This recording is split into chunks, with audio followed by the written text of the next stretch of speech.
दोस्तों, किसी भी मामले में रिपोर्ट दर्ज कराने से लेकर के विचारण, न्यायालय के और फैसले तक की पूरी प्रक्रिया क्या होती है, आज के वीडियो में आपसे बताने वाला हूं। तो बिना स्किप किए पूरा वीडियो देखिएगा। मैं आपका दोस्त फरहान। तो चलिए शुरू करते हैं। दोस्तों, मामले दो तरह के होते हैं, एक होता है संज्ञेय अपराध और एक होता है असंज्ञेय अपराध। असंज्ञेय अपराध हल्की कैटेगरी के अपराध हैं, जैसे चोरी, छुटपुट, मारपीट, किसी को धमकी दे देना, किसी से गाली गलौज कर देना, इस तरह के मामले। ये क्या होते हैं? बेलेबल ऑफेंस होते हैं। इनको पुलिस के पास जब आप जाते हैं तो एनसीआर रजिस्टर होती है, यानी जो एक रजिस्टर होता है नॉन कॉग्निजेबल क्राइम रजिस्टर, उसमें उसे दर्ज किया जाता है। पुलिस अपने स्तर से मामले की कार्रवाई करके मामले को रफा दफा कर देती है। दूसरी कैटेगरी जो होती है वो होती है संज्ञेय अपराध की, यानी कॉग्निजेबल ऑफेंसेस की। ये खतरनाक यानी संगीन किस्म के अपराध होते हैं, जैसे कि हत्या का मामला 302, जान से मारने की कोशिश 307, दहेज उत्पीड़न, डोमेस्टिक वायलेंस यानी 498A या बलात्कार 376 जैसे मामले। तो इसमें क्या होता है, फरियादी जब जाता है, उसके साथ कोई कांड हो जाता है या कोई अपराध होता है, तो फरियादी जाता है पुलिस स्टेशन में और उस केस में पुलिस वालों को CRPC 154 में प्रोविजन है, उसके तहत FIR दर्ज करना पड़ती है ऐसे मामलों की। तो एक तो होता है FIR दर्ज कर लेते हैं, या एक बार ऐसा भी होता है कि FIR दर्ज नहीं करते हैं और उसको टाल देते हैं मामले को। तो उस केस में क्या है, आप SP के पास जा सकते हैं, SP से आप शिकायत कर सकते हैं संबंधित थाने की। अगर वहां से भी कोई रिलीफ नहीं मिलता आपको, तो फिर आपके लिए कोर्ट के दरवाजे खुले हैं। आप सीधे कोर्ट में जाएं और वकील के माध्यम से एप्लीकेशन CRPC 156(3) यानी 156 CRPC सबसेक्शन 3 की एक एप्लीकेशन होती है, जिसको आप फाइल करते हैं, उसमें पूरी बात लिखते हैं। उसके बाद कोर्ट उसका संज्ञान लेता है और ऑर्डर जारी करता है 156(3) का। तो 156(3) के ऑर्डर के माध्यम से उस FIR, उस मामले की पुलिस को दर्ज करना पड़ती है। अब आगे की प्रक्रिया शुरू हो जाती है। प्रक्रिया दो प्रकार की होती है, जैसे एक में हल्का मामला है कुछ, तो जैसे मान लीजिए 498 दहेज उत्पीड़न का मामला है, तो इसमें क्या होता है कि पुलिस अपने स्तर से भी उसको हैंडल करके जमानत दे सकती है, बेल आउट कर सकती है, या अगर गिरफ्तार नहीं करती है कई मामलों में, तो उसमें ऐसे मामलों में क्या होता है, पुलिस 41A CRPC का नोटिस जारी कर देती है। उस नोटिस में ये होता है कि भाई हम आपको गिरफ्तार नहीं कर रहे हैं, ऐसा नहीं प्रतीत होता कि आपको गिरफ्तार करने की जरूरत है, लेकिन जब आपको बुलाया जाए कोर्ट में, क्योंकि फर्दर ट्रायल कोर्ट में चलता है, तो आपको वहां हाजिरी देने आना पड़ेगा जब आपको बुलाया जाए। तो ये होता है 41A का नोटिस। अमूमन ये नोटिस दहेज उत्पीड़न के मामलों में 498A जैसे मामलों में दिया जाता है। लेकिन अगर कुछ मामले ऐसे हैं, मान लीजिए जैसे हत्या का हो गया, बलात्कार का, इस तरह के मामलों में FIR दर्ज करने के बाद पुलिस को तुरंत उसकी गिरफ्तारी करना पड़ती है, और गिरफ्तारी करने के बाद 57 CRPC के प्रोविजन के हिसाब से 24 घंटे के अंदर उसको न्यायिक मजिस्ट्रेट के सामने संबंधित थाना के उसको पेश करना पड़ता है। अब ये तो हो गई बात पुलिस के वहां तक पेश करने की। अब जब पुलिस के सामने, मजिस्ट्रेट के सामने पेश कर दिया जाता है, तो फिर क्या होता है कि उसमें दो बातें होती हैं।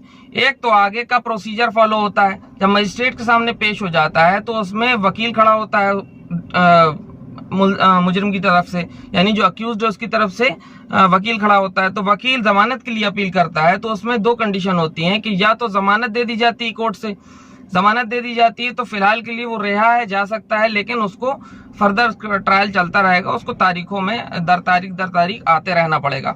उसके अलावा या तो जमानत को खारिज कर देती है।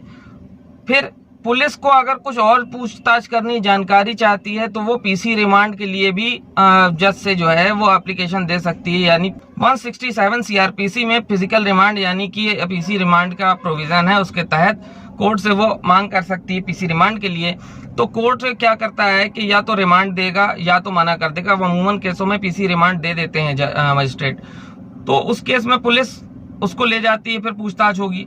अगर PC रिमांड नहीं देता है तो फिर बेल, अगर बेल भी खारिज हो जाती तो फिर उस केस में वो मजिस्ट्रेट उसे भेज देता है जेल। अब जेल भेज देगा और आगे का प्रोसीजर चलेगा, या तो जमानत भी दे देगा तो भी आगे का प्रोसीजर चलेगा। उसके बाद पुलिस का काम होता है चार्जशीट दाखिल करने का।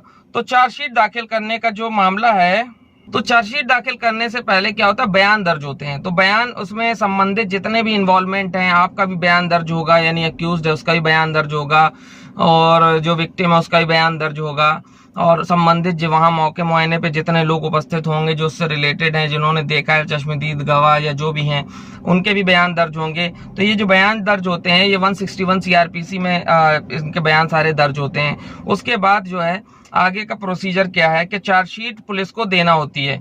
173 सीआरपीसी में चार्जशीट पेश करने का प्रोविजन है। तो 173 सीआरपीसी के तहत पुलिस को चार्जशीट पेश करनी होती है। ये हर तरह के मामलों में अलग अलग होती है, लेकिन बहुत संगीन मामलों में जैसे 60 दिन है, 90 दिन है, 120 दिन है, इसके अंदर उसे चार्जशीट देनी होती है। अब चार्जशीट क्या है? चार्जशीट में तैयार करने के लिए पुलिस क्या होती है, मौके मुआयने पे पहुंचती है, वहां पर वो सारी घटना को नोट करती है, उसमें और भी आसपास की चीजों को नोट करती है कि जिस जगह घटना हुई उसमें सामने क्या था, पीछे क्या था, इधर अगल बगल क्या क्या था, कौन कौन से लोग उससे संबंधित हैं, वो सारी चीजें दर्ज होंगी। और उसके साथ कोई चीज अगर बरामद की तो बरामदगी भी होगी, अगर कोई हथियार जब्त किया गया तो जब्ती भी जो है बनेगी। ये सारी चीजें क्या है, अटैच कर दी जाती हैं चार्जशीट के साथ। एफआईआर भी अटैच कर दी जाती है, हालांकि एफआईआर अलग होती है क्योंकि एफआईआर तो पहले ही दर्ज हो गई है। तो इस तरह करके पूरी चार्जशीट बना करके संबंधित टाइम फ्रेम के अंदर वो चार्जशीट फाइल होती है कोर्ट में। अब जब चार्जशीट फाइल हो गई तो फिर अब आरोप तय किए जाते हैं। मजिस्ट्रेट आरोप तय करता है, उसको बताता है जो अक्यूज्ड है कि आपके ऊपर मान लीजिए मारपीट का है, तो आप मतलब ये लिखा उसमें बताया जाता है कि आपके ऊपर कोर्ट के संज्ञान में ऐसा सा मामला आया है कि आपके ऊपर जो है ये मारपीट का केस लगा, 323 धारा लगी, धाराएं भी संबंधित जो भी लगाई गई हैं वो सारी धाराओं का जिक्र होता है उसमें। अब उसके बाद क्या होता है, ये सारी चीजें बताई जाती हैं, पूछा जाता है कि आपने किया है, तो आपके पास दो ऑप्शन होते हैं, तो हाँ करेंगे तो कन्विक्शन हो जाएगा, या तो आप ना करेंगे। अमूमन केस में ना ही करता है आदमी, हाँ तो बहुत कम ही, मतलब कोई भी नहीं करता, तो उसमें क्या होता है, कन्विक्शन नहीं होता। अब आप कह दोगे नहीं ये गलत है, तो उसके बाद आपसे कहा जाएगा कि आप डिफेंस चाहते हैं, तो फिर डिफेंस की बारी आती है। तो फिर आपकी तरफ से वकील जो है वो उसको डिफेंस करना शुरू करता है। जब डिफेंस करना शुरू करता है तो फिर क्या होता है कि सारे आप वो जो फरियादी है वो गवाह पेश करता है, जिन्होंने देखा है मामले को, या जो भी संबंधित गवाह वो पेश करता है। उसमें आपका वकील उनसे क्रॉस करता है, क्रॉस क्वेश्चनिंग करता है। ये सारी प्रक्रिया होने के बाद सारे जैसे 10, 15, 25 जो भी गवाह उनके सबके क्रॉस होने के बाद जितना भी टाइम इसमें लगे, और उसके बाद फिर जो लास्ट तारीख होती है तो उसमें क्या होता है, बयान मुल्जिम कराया जाता है। बयान मुल्जिम में आपसे जो है ये सारी चीज़ें डिस्कस करी जाएंगी, बताया जाएगा, और आपके ऊपर चार्जेस फ्रेम करने के लिए बोला जाएगा।